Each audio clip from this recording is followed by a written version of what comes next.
নমস্কার বন্ধুরা, সোনালীর কিচেনে সবাইকে স্বাগত। আজকে আপনাদের সাথে শেয়ার করব সাদা আলুর তরকারি। এর জন্য এখানে 4টে আলু খোসা সমেত আমি সেদ্ধ করে নিয়েছি। 90% এর মতো সেদ্ধ করে নিয়েছি। এবার প্রত্যেকটা আলুর থেকে আমরা খোসাগুলোকে ছাড়িয়ে নেব।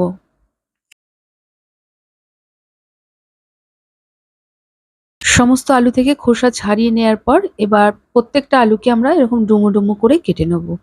যারা আমার ভিডিও প্রথম দেখছেন সেই নতুন বন্ধুদের কাছে অনুরোধ রইল, আমার রেসিপি যদি ভালো লেগে থাকে প্লিজ আমার চ্যানেলটিকে সাবস্ক্রাইব করে পাশে থাকা বেল আইকনটি অবশ্যই প্রেস করবেন। এতে আমি যেই রেসিপি আপলোড করি না কেন নোটিফিকেশন সবার প্রথম আপনার কাছে গিয়েই পৌঁছাবে। সমস্ত আলুগুলো ডুমো করে কেটে নেওয়ার পর চলে এলাম মূল রান্নায়। কড়াইয়ে দিয়ে দিলাম 2 টেবিল চামচ সর্ষের তেল। তেলটা ভালো করে গরম হলে 1 চা চামচ থেতো করা রসুন দিয়ে দিলাম। রসুনটাকে আমরা একটু ভেজে নেব। রসুনটা জানি পুড়ে না যায়। তেলের ওপর ভেসে উঠলেই এখানে 2টো টমেটোর টুকরো করে নিয়েছি। সেই টমেটো টুকরোগুলো দিয়ে রসুনের সাথে ভালো করে মিশিয়ে আমরা কিছুক্ষণ রান্না করে নেব। এই সময় সামান্য একটু লবণ দিয়ে দেবো। লবণটা দিয়ে দিলে টমেটোগুলো তাড়াতাড়ি নরম হয়ে যাবে। এবার কিছুক্ষণ রান্না করে নেয়ার পর এতে হাফ কাপ মটরশুঁটি দিয়ে দিলাম। মটরশুঁটিটা দিয়ে টমেটোর সাথে ভালো করে মিশিয়ে আরও 1 মিনিটের মতো আমরা রান্না করে নেব।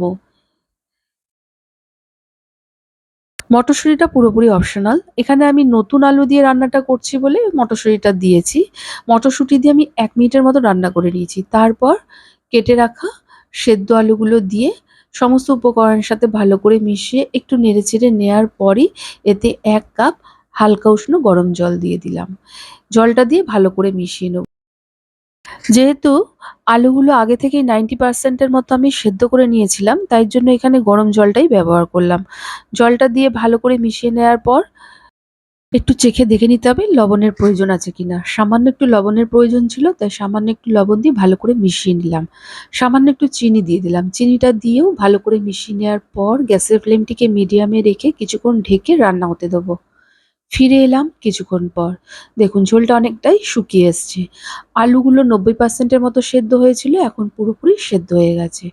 এই স্টেজে আমরা 1 চামচ গোলমরিচ গুঁড়ো দিয়ে ভালো করে মিশিয়ে গ্যাসের ফ্লেমটিকে মিডিয়ামে রেখে 1 মিনিটের মতো রান্না হতে দেবো। এইরকম সাদা আলুর তরকারিতে গোলমরিচের গুঁড়োটা ঘরে বানিয়ে নিলেই ভালো হয়। এতে স্বাদটা কিন্তু অসম্ভব ভালো হয়ে ওঠে। গ্যাসের ফ্লেমটিকে অফ করে কিছুক্ষণ ঢেকে রেখে দেওয়ার পর এটাকে আমরা সার্ভ করে নিচ্ছি। পূর্ববঙ্গে কিন্তু এইভাবে সাদা আলুর তরকারি রান্না করা হয়। এটা রুটি, লুচি, পরোটা এসবের সাথে খেতে কিন্তু অসম্ভব ভালো লাগে। আমার আজকের এই রেসিপি আপনারা অবশ্যই এইভাবে বানিয়ে ট্রাই করবেন। আর কেমন লেগেছে আমাকে কমেন্ট করে জানাবেন। ভালো লাগলে একটা লাইক ও প্রচুর শেয়ার করবেন। যাই হোক আজকের মতো এই পর্যন্ত। আবার হাজির হয়ে যাব নতুন কোনো রেসিপির সাথে। সবাই ভালো থাকুন, সুস্থ থাকুন। ধন্যবাদ।